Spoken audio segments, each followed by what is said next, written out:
it's your friend Cindy, and I'm just going to provide you with some insights I've learned from therapy. So let's dive into some of these insights. The first insight I would say is the cure to loneliness is being your own best friend. I think this is really crucial, especially when you're going through the lonely chapter of life. It's just any transition period that is really significant and has a lot of big changes. You just kind of feel very lonely because you're in this stage where you don't quite fit in the group you are in right now, but you don't quite fit into the new group that you would like to join. You're not quite developed enough to join a new group, right? Being able to sit with yourself and be your own best friend, take care of yourself, and love yourself like a best friend would love you is such an important life skill, and you're going to spend so much time with you. You will spend more time with you than any other person in the world. Can you imagine? You spend, let's say you live 80 years. 80 years you spend are with you. So if you are not your own best friend, it would really suck living your life that way. Number two, reflection is so important, and reflection helps you see where you are now and where you want to be, where you were a couple years ago or in the past, and it helps you really enjoy that moment of realization or relief. Just this therapy session, I haven't felt true relief in such a long time. I always think I'm gonna feel so relieved after this competition, but I never do. I just feel like, oh wow, here's another thing to do. And in that therapy session, I had realized like, wow, like everything I did this year was for this moment.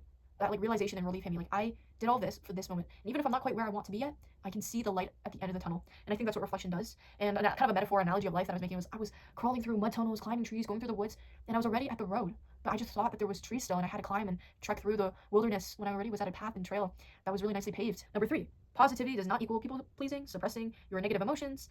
Positivity is to have a positive view on your life, even when there are negative things going on, or your emotions are negative, or your situation is difficult. Being positive doesn't mean you're going to say yes to everyone and be nice to everyone. Being positive means you can see the future you having the capability of doing it. I'll give an example.